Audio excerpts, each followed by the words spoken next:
Hello guys, technical night में आपका स्वागत है। आज की जो अपडेट है वो Sanjay Gandhi post graduate institute of medical science की तरफ से है। इसमें नॉन टीचिंग पोजीशन के अंतर्गत जूनियर इंजीनियर और भी तमाम नॉन टेक की पोस्ट निकल के आई हुई है, जिसमें कि डिप्लोमा डिग्री वाले अप्लाई कर सकते हैं। तो इस वीडियो में डिटेल्स में डिस्कस करेंगे क्या होगी एलिजिबिलिटी क्राइटेरिया, क्या है सिलेक्शन प्रोसेस, एप्लीकेशन फीस क्या रखी गई है, एग्जामिनेशन पैटर्न क्या होगा और आपके सिलेबस क्या रखे गए हैं। तो देखिए, हमें इसके ऑफिशियल साइट पर इसका लिंक आपको वीडियो के डिस्क्रिप्शन में मिल जाएगा, तो डायरेक्ट आप इस पर आ जाएंगे। और जो भी करंट चल पन्ना है, चैनल को सब्सक्राइब जरूर कर दें, क्योंकि इस चैनल आपको टेक्निकल जॉब्स रिलेटेड सारी इन्फॉर्मेशन प्रोवाइड करते हैं। जैसे ही नीचे स्क्रॉल करते हैं, आपको नोटिस नंबर 2 में देखने को मिलता है SGPGI recruitment notice, applications are invited for various non teaching post.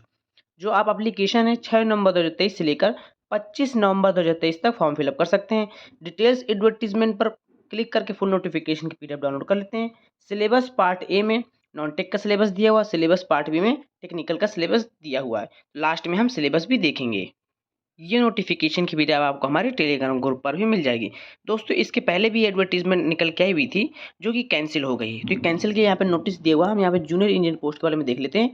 देखिए, एडवर्टीजमेंट नंबर दिया हुआ जो 2021-2022 में थी, for the post of junior engineer civil, electrical, electronics, air conditioning wing, mechanical respectively. Issue earlier is hereby cancel due to policy change by government of UP. Government of UP की policy change हुई, इसलिए वो वाली recruitment cancel हो गई। तो जो भी कैंडिडेट उस रिक्रूटमेंट को फॉर्म फिलअप किए थे, वो भी फॉर्म फिलअप करेंगे, और जो नहीं भी फिलअप किए थे, फ्रेशर वाले भी अप्लाई करेंगे। देखिए, सबसे पहले देख लेते हैं असिस्टेंट सिक्योरिटी ऑफिसर, जो कि नॉन टेक्निकल की हैं, जिसमें 3 सीटें आपको देखने को मिलेगी। जूनियर इंजीनियर में टोटल 8 सीटें रखी गई हैं, जिसमें AC की 1 सीट है, UR की, टेलीकॉम की 1 सीट है, SC की, इलेक्ट्रिकल की 2 सीटें हैं, जो कि एक OBC की हो जाएगी और एक UR की। लेवल 6 का पेमेंट 35,400 रुपये बेसिक, लगभग आपकी 50 से 55,000 इन हैंड सैलरी हो जाएगी। मैकेनिकल में 1 UR की सीट है, सिविल में 3 सीटें रखी गई हैं, जो कि सिविल की 2 हैं, UR की 1 सीट है। उसके बाद फार्मासिस्ट ग्रेड सेकेंड की सीटें 43, CSSD असिस्टेंट की 20 हैं, नॉन टेक्निकल की हैं। हॉस्पिटल अटेंडेंट ग्रेड सेकेंड की 77 है, ट्यूटर की 1 है। देख लीजिएगा, टेक्निकल ऑफिसर परफ्यूजन की 2 सीटें रखी गई हैं। एप्लीकेशन फीस काफ़ी हाई रखी गई है। UR OBC EWS वालों के लिए 1000 एप्लीकेशन फीस है, जो कि 18% GST देकर आपको 1180 रुपये पे करना होगा।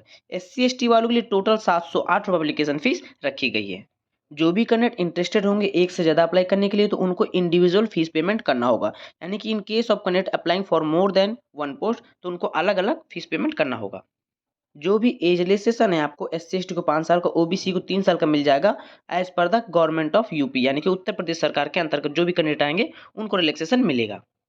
बात करते हैं एग्जामिनेशन सेंटर्स की। The candidate are required to give their preference among 3 choice of cities, यानी कि 3 सिटीज आपको देखने को मिलेंगे, जो कि एप्लीकेशन फॉर्म फिलअप करते समय ही एग्जामिनेशन सेंटर देखने को मिलेंगे। यहाँ पर एग्जामिनेशन सेंटर मेंशन नहीं है। जो भी आपके एग्जामिनेशन सेंटर है, वो उत्तर प्रदेश स्टेट में देखने को मिल जाएंगे। एज लिमिट्स के बारे में बात करें, तो जो कि 1 जुलाई 2023 से काउंट की जाएगी। 18 साल से लेकर 40 साल के उम्मीदवार अप्लाई कर सकेंगे। जो भी इसेंशियल क्वालिफिकेशन एक्सपीरियंस वगैरह, वो भी 1 जुलाई 2023 से काउंट की जाएगी। अब देख लेते हैं असिस्टेंट सिक्योरिटी ऑफिसर की, देख लीजिएगा। हम बात करेंगे यहाँ पे जूनियर इंजीनियर के लिए। देखिए, AC में आपको 3 ईयर का diploma mechanical engineering plus specialised course in refrigeration and air conditioning required है। डिजायरेबल में एक्सपीरियंस, यानी कि आपके पास एक्सपीरियंस नहीं है तो भी आप इसमें अप्लाई कर सकते हैं। सबसे पहली बात आपको ध्यान में यहाँ पे देनी होगी कि जो भी मीडियम ऑफ एग्जाम है, वो केवल इंग्लिश में देखने को मिलेगा।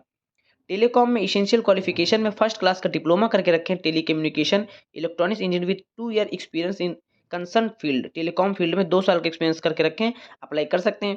इलेक्ट्रिकल में देखिए, 3 ईयर का diploma in electrical engineering from a recognise polytechnic या फिर इंस्टीट्यूट से, एक्सपीरियंस में डिजायरेबल, यानी कि इलेक्ट्रिकल में फ्रेशर वाले अप्लाई कर सकेंगे। मैकेनिकल में डिप्लोमा इन मैकेनिकल करके रखे हैं, फर्स्ट क्लास डिवीजन से विद 2 ईयर एक्सपीरियंस के साथ अप्लाई करेंगे, यानी कि मैकेनिकल में एक्सपीरियंस रिक्वायर्ड है। इलेक्ट्रिकल में फ्रेशर वाले अप्लाई कर सकते हैं, और सिविल में भी फ्रेशर वाले अप्लाई कर सकते हैं, क्योंकि एक्सपीरियंस यहाँ पे डिजायरेबल में दिया हुआ है। जहाँ पर भी ये डिप्लोमा दिया हुआ है, तो यहाँ पर डिग्री वाले भी अप्लाई कर सकेंगे। हम आपको वीडियो के अंत में बताएंगे कि डिप्लोमा वालों के लिए भी, डिग्री वालों के लिए भी दिया हुआ है। बात कर लेते हैं सिलेक्शन प्रोसेस की। Selection will be done on the basis of the marks obtain in the common recruitment test. यहाँ पर यानी कि आपको कोई भी इंटरव्यू नहीं होगा, केवल फाइनल सिलेक्शन आपका CRT यानी कि कॉमन रिक्रूटमेंट टेस्ट के आधार पर होगा। हाल टिकट आपको ऑफिशियल साइट पर देखने को मिल जाएगी। कॉमन रिक्रूटमेंट टेस्ट जो कि 2 घंटे यानी कि 120 मिनट का होगा, 100 मार्क्स हो जाएंगे जिसमें। देख सकते हैं 60 marks of on the subject related होंगे, जो कि डिसिप्लिन के होंगे। जैसे आप इलेक्ट्रिकल के तो इलेक्ट्रिकल के, मैकेनिकल के हैं तो मैकेनिकल के 60 क्वेश्चन। बाकी 40 क्वेश्चन में 10 क्वेश्चन इंग्लिश के, 10 क्वेश्चन जनरल नॉलेज के, 10 क्वेश्चन रीजनिंग के और 10 क्वेश्चन मैथमेटिक्स के। एक क्वेश्चन मिलेंगे, एक मार्क्स मिलेगा एक क्वेश्चन के, और 1/3 की नेगेटिव मार्किंग भी रखी गई है। यहाँ पर मिनिमम क्वालिफाइंग मार्क्स भी रखा गया है जनरल ईडब्ल्यूएस ओबीसी वालों के लिए 50% मार्क्स और 45% मार्क फॉर SC/ST कैंडिडेट के लिए।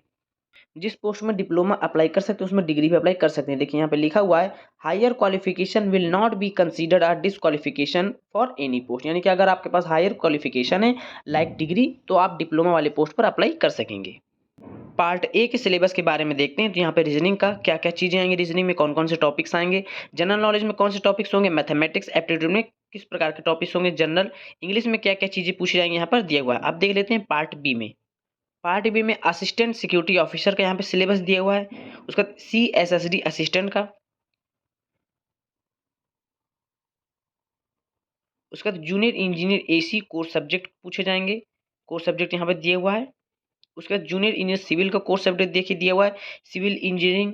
उसके बाद सॉइल मैकेनिक्स, हाइड्रोलिक्स दिया हुआ है। इरिगेशन इंजीनियरिंग में क्या क्या टॉपिक्स रखे गए हैं, ट्रांसपोर्टेशन इंजीनियरिंग, एनवायरमेंटल इंजीनियरिंग।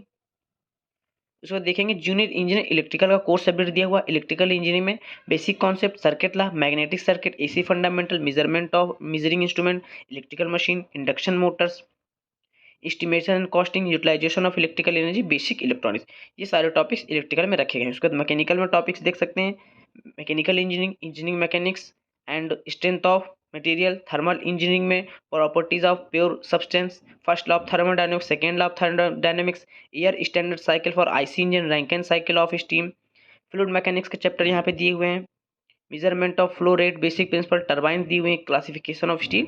ये सारे सब्जेक्ट्स में मैकेनिकल का दिया हुआ है। तो यहाँ पर फुल सिलेबस सारे सब्जेक्ट का दिया हुआ है। सो गाइस अगर अपडेट देनी थी, वीडियो पसंद, वीडियो को लाइक करें, चैनल को अभी तक नहीं सब्सक्राइब तो सब्सक्राइब जरूर कर ले। मिलते हैं अगली वीडियो पर, तब तक के लिए नमस्कार।